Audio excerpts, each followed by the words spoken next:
因為香港人以前係唔興將兩隻戒指拍埋一齊戴嘅，但係而家香港人學咗外國人係興兩隻戒指拍埋一齊戴嘅，佢就係貼晒嘅，完全係一少少罅都冇嘅。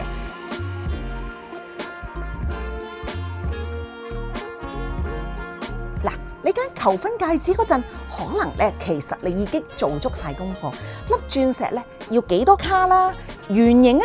定係橢圓形，究竟係乜嘢顏色，乜嘢嘅切工，夠唔夠靚？全部咧，其實你可能已經研究得清清楚楚。咁但係可能就係偏偏冇諗到，你準備買結婚戒指嗰陣時，先至發現，哇！原來咧兩隻戒指拍埋一齊嘅時候，佢拍唔埋嘅喎，永遠咧中間咧都會有一條嘅啦。所以如果你本身一直咧都係想兩隻戒指拍得埋整整齊齊貼埋嘅嗰陣時咧，你先至發現，咁就可能有少少煩惱，因為問題咧未必係粒鑽石。好多時候咧，係你一開始揀嘅時候係揀咗一個點樣嘅托嗱，所以如果你準備揀求婚戒指呢一條片咧，你就一定要記得 send 埋俾你另外一半一齊睇啦。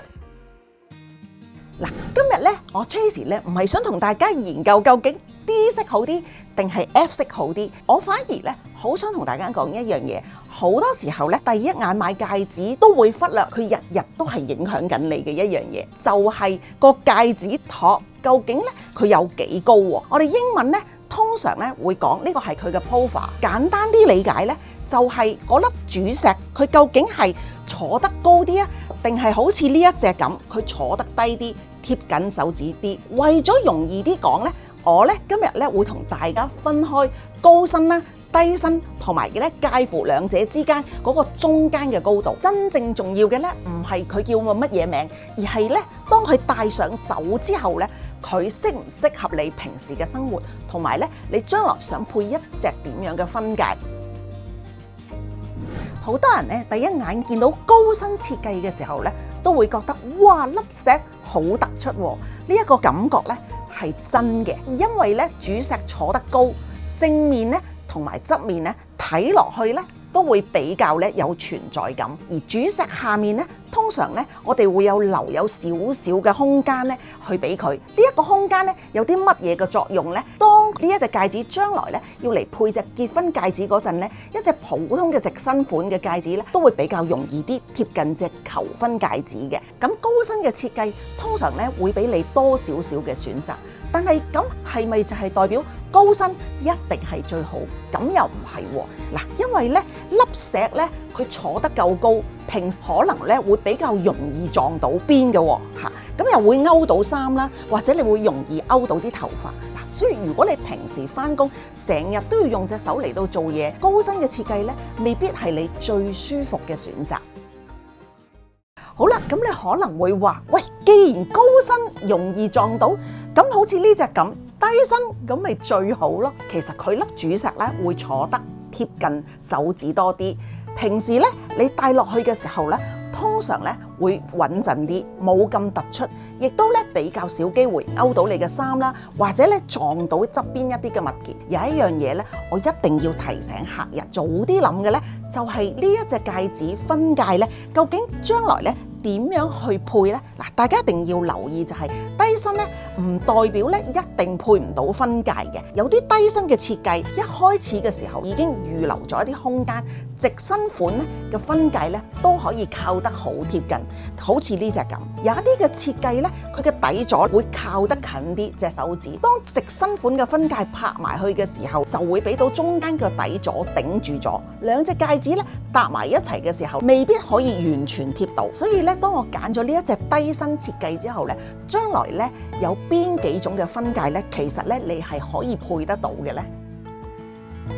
嗱，如果高身好似呢隻咁，你又覺得太突出；而低身咧，你又擔心將來咧難配婚戒，咁中間有冇選擇嘅咧？嗱，係有嘅。嗱，呢個咧就係介乎咧高身同低身之間嗰個設計。其實有啲品牌咧可能會叫呢類嘅設計咧做 hybrid，呢個咧唔係全行統一正式嘅分類。嗱，大家可以簡單啲當呢一個咧係折衷嘅方案。呢一個概念咧係將主石佢放低少少，第二日咧當你佩戴嘅時候咧冇咁突出，同時咧亦都咧喺底部咧盡量咧保留嗰個空間，俾分界咧可以更加貼近。聽落咧好似咧係兩全其美，係咪咧？但係咧我都係要提醒大家，中間嗰個高度咧唔係代表一定係零罅隙，最後咧仍然咧都係要睇翻個底座實際嗰個設計。所以咧唔好淨係聽到個名叫做 hybrid， 咁咧你就覺得哇一定係最好嘅配搭。所以咧其實實際咧始終咧都係要將兩隻戒指咧放埋一齊去到試戴嘅。上面咧香港唔算係好多，但係喺全世界嘅珠寶市場咧，有好多時候咧嗰個托咧連埋呢個咧，我哋係盯住一個牌一齊買嘅，佢就係貼晒嘅，完全係一少少罅都冇嘅，即係當你買嘅時候就已經就係咁樣買嘅，冇分開買嘅。因為香港人以前係唔興將兩隻戒指拍埋一齊戴嘅，但係而家香港人學咗外國人係興兩隻戒指拍埋一齊戴。第四個選擇咧，就係咧，你一開始嘅時候咧，已經將求婚戒指同埋咧嗰隻婚戒咧當成係一套咁樣去諗嘅。有啲款咧，佢本身咧係配套咗兩隻嘅戒指嗰個弧度、高度同埋個石嘅位置咧，佢嘅設計嗰陣咧已經係互相遷就咗。所以如果你仲未買求婚戒指，而且咧你好肯定自己咧係想將兩隻戒指完全貼到實，其實一開始咧就要睇成係整套嘅設計，會好簡單好多嘅。又或者咧，其實你訂製求婚嗰陣時咧，你可以話俾個 sales 聽，直接同佢講，我想將兩隻戒指配埋嘅幼身線戒一齊戴。亦都有人咧，平時咧只係戴婚戒去到飲宴啊、去旅行啊，或者一啲重要特別嘅場合，先至會將兩隻戒指咧戴埋一齊。所以咧，唔係代表所有嘅人咧都一定咧追求咧完美，完全貼到實一實。重點係你自己知唔知道買完之後會係乜嘢嘅效果？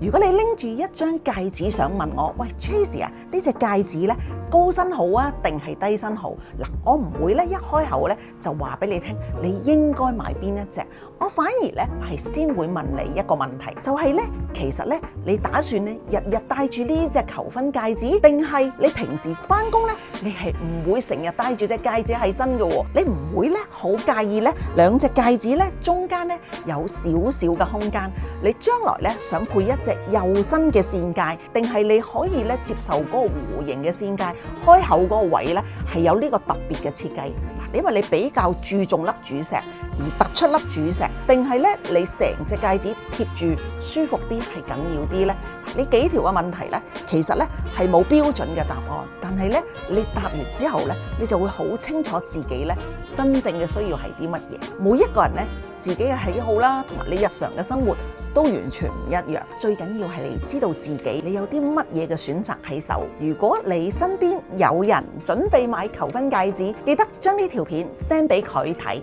有啲嘢咧真係咧一定要早一步諗，好過咧你買完之後咧先至發現嘅喎。中意呢類珠寶實用分享，記得 like、subscribe 我 Tracy 珠寶圓圓，同埋咧分享埋呢條片俾你另外一半。我哋下一條片再見啦，拜拜。